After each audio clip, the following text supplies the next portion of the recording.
I commissioned a guy in my church. He's a Christian artist, graphic artist, and his name is Joel Gardner. He took a picture of all the field sketches you just saw and came up with this composite drawing where the wings are almost overlapping, and if you were from this angle you would see a total overlap, but this is now where he felt it might have flicked this direction, but whether it flicked this way or that way, got out of the way of the turning head. And he showed the lights on the trailing edges of the wings and also in folded position, very complex to draw. And I thought he did a pretty good job. I told him, it's black on black. You're going to have to use moonlight that really wasn't there, but go ahead just so we can bring it to life. And he did that with moonlight and the trailing edge lights of the wings. I thought he did a fabulous job. Thank you, Joel Gardner. This was our first verification of any sighting in the field by any researcher that these things have wing claws. It was a beautiful thing. She documented it. She drew it well. I blackened it to kind of give you a better feel of what it might have looked like at the moment. And a little close up there to show you wing claws. She heard cheep, a little chirp that it made. They make a lot of vocalizations. This smaller one was literally about this size, very close. She said about a foot wingspan. And it said chirp, and she looked up, and 10 feet from right behind her, she sees it, and it was close enough to make it out. There was a moon that night, and that's what helped. And it wasn't blending in at the moment. Now this was a tactile and auditory encounter that she had. She did not see it. She felt it, and she heard it. And she is interpreting what she felt and heard with her field drawings. She said, this creature landed on her, and then she could feel the back legs scratching, trying to get a good foothold. And then couldn't quite get a good foothold on that side, so it scurried across the other side of her shoulder and stabilized for a few seconds and was there. And of course, what are you going to want to do if something's sitting on your shoulder? Well, she's in a parka. It's cold. It was 9 degrees. So now we can begin to rule out the possibility that this could be a bat. Could a bat fly and live and thrive at 9 degrees? So much so that it can be just relaxing and using its curiosity to go check something out, like this lady in a parka? I don't think so. Even big bears are going to try to hibernate and preserve their warmth and food. So this creature lands on her, and what do you want to do when something's sitting on your shoulder and you're really curious? You're going to want to look at it. So she begins to turn that big ruff on her parka to take a peek on her shoulder, and right then this creature's sensitive. It noticed the turning, and it left very quickly, gently jumped off her shoulder and patted her on the face with a wing, and she felt the wind of the wing as well as it flew away. Never saw it. Huh? Where was this? I can't disclose. It wasn't in the United States, though. Okay. I can't disclose the state because it's a hot spot, and we want to protect our research location. And it's cold. Yeah. Okay. Well, It was high altitude, and even if you go into the equator, you get high enough, it's going to get freezing weather. Now this, I got some glow sticks to illustrate. We believe were lights on the wings. She sees these lights through a tree. Again, this is winter, no leaves, thank goodness, right? And it's a beautiful time. That's why one of our witnesses in Arkansas, it's treeless, it's leafless right now on all the hardwood trees. She's seeing some lights, so we went to check it out. He just left, but Jacob, who came with me, Jacob Guerra, who's got the Rope and Radio Network on YouTube, and you can watch some amazing interviews he does. He saw 2 lights. One was a meteor that went down like this. Dr. Ba, I've checked. There are no meteors this time of year right now. I've looked. I've been trying to see if there's any meteors active, a shower that is. And other than maybe a stray meteor that's unexpected, there's none there. We saw one like that. Again, it's Occam's razor. There's nothing listed in the charts. It might be something else. Also, he saw one, now this was better, with a tree background. There was a tree, it was below the level of a tree, and he saw it, shooting star. So we can rule out shooting star, but it looked like it 3 days ago, right here in the United States. Nobody would have a clue. Everybody's in denial about it, and that's to be expected because we've been brainwashed and we haven't been exposed to this information. But she saw, with the leaves out of the tree, behind the tree, two lights kind of locked together, like they might be on wings. And they were flying straight, and as soon as she got clear of the, as soon as the lights got clear of the tree, and she saw it perfectly unobstructed, she goes, ooh, you can imagine, right? Ooh, and then it goes like this, looked at her, and kept flying. So that's what she's trying to illustrate here. It tipped, it looked at her, and it kept flying. Beautiful, glowing, 2 spots on the wings. And it's now sets a precedent for 2 spots on the wing. Let's look at the next slide. Getting close to the end, guys. This was a night vision picture that she was taking of herself as she's setting up to put attractants for the pterosaurs that she's trying to get close to her, that she's trying to videotape. She's just an amazing woman. And she's wearing like a million layers, right? And she wants to get something out of her pocket, and it's so tight, she can't get her hand in. So she gets her other hand, and what's she going to do? She's going to lift that pocket lip, and now she can get her hand down in her pocket.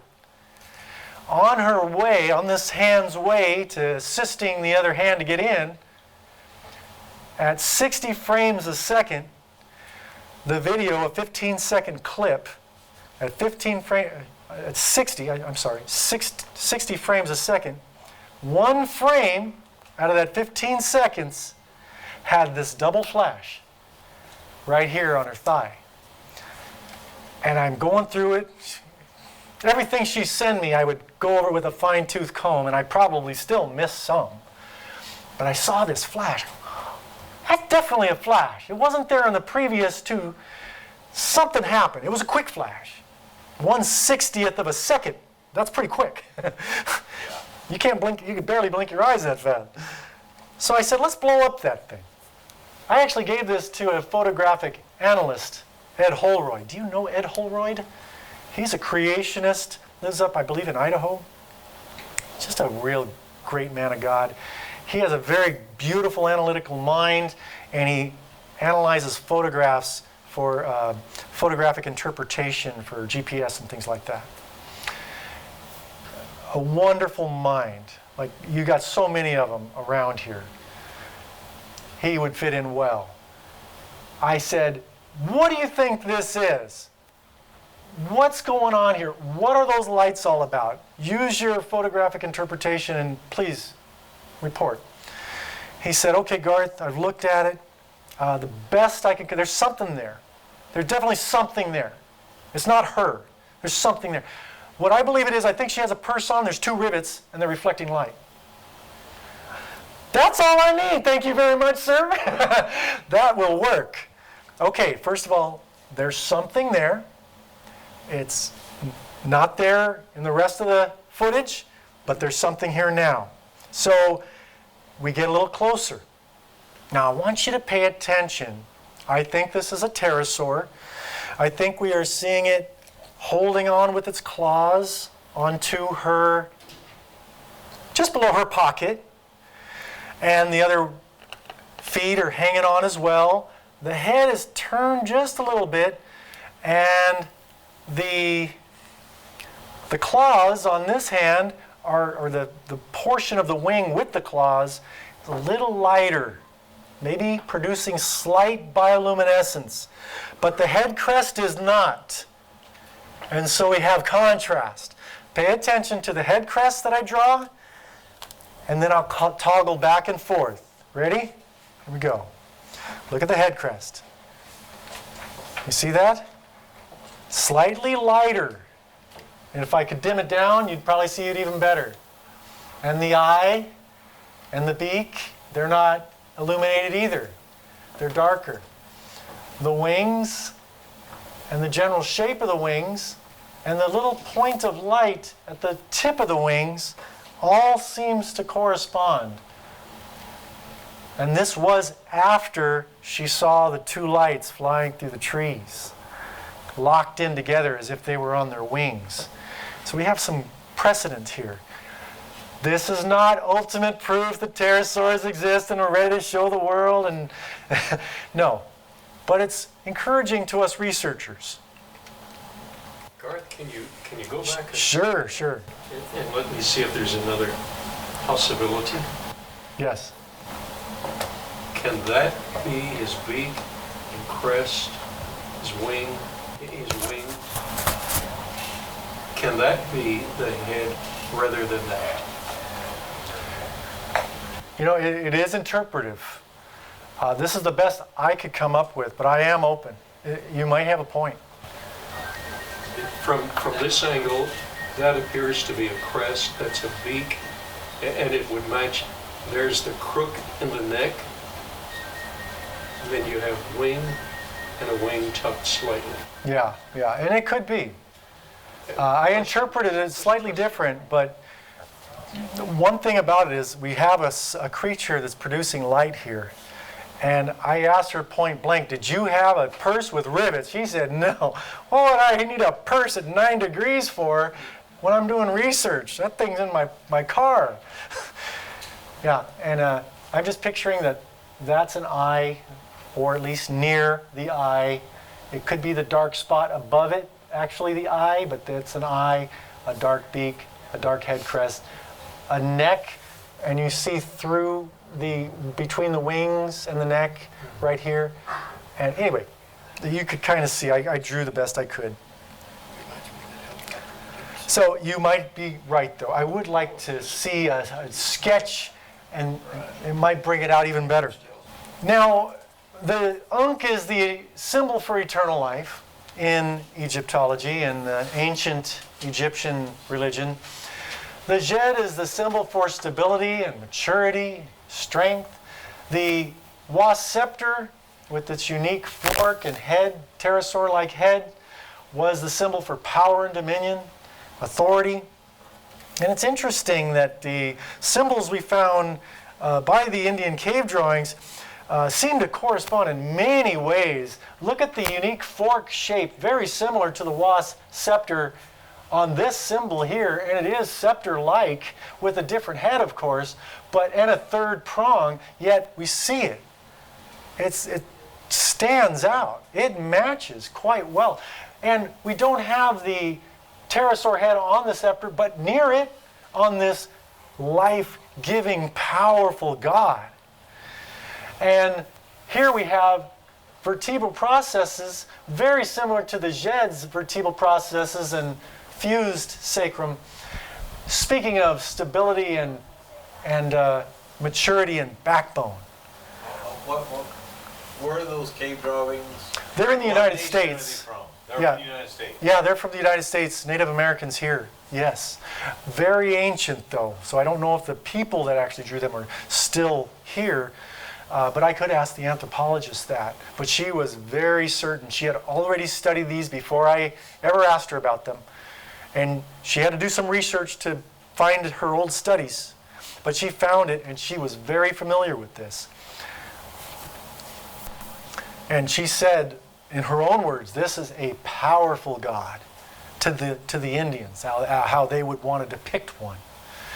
Everything seems to fit. My point on this is that when Noah got off the ark and people began to spread around the world, that as the Egyptians migrated south and the rest of the Hamitic tribes migrated further east and eventually around the Bering Strait up into the Americas and down into America, they took similar religious ideas with them. And here we see an expression, very ancient. Who knows, it could be as old as Egypt itself. But it's very ancient. And we can see that they had very similar ideas, being both Hamitic peoples and with a common history from Noah's Ark. So it's interesting that in Haggai 2:7, Jesus, pre-incarnate Jesus, is referred to as the desire of all nations. Everybody wants Jesus. They just have to accept who he really is, though. That he was that humble man that came. That he did become a man, though he was God, to die for our sins, because God can't die. So he had to take on humanity. He had to put on human flesh. And that's exactly what he did. And he lived and died a perfect life so that we can have his righteousness and he can take our sins and will permanently give us bodies that will never sin again, forever and ever, where we will never cry, feel pain, or have any real problems. He will literally solve it all, and has. And it's all playing out, and we can be a part of that. Haggai 2:7 says, "And I will shake all nations, and the desire of all nations," that's Christ, "he shall come. And I will fill this house with glory, says the Lord of hosts." He's on his way. Jesus is our strength. Jesus is our stability. Jesus is our eternal life. We have everything the nations are seeking. And we have it in Christ. And we need to point them to him. Thank you for having me today. Very, very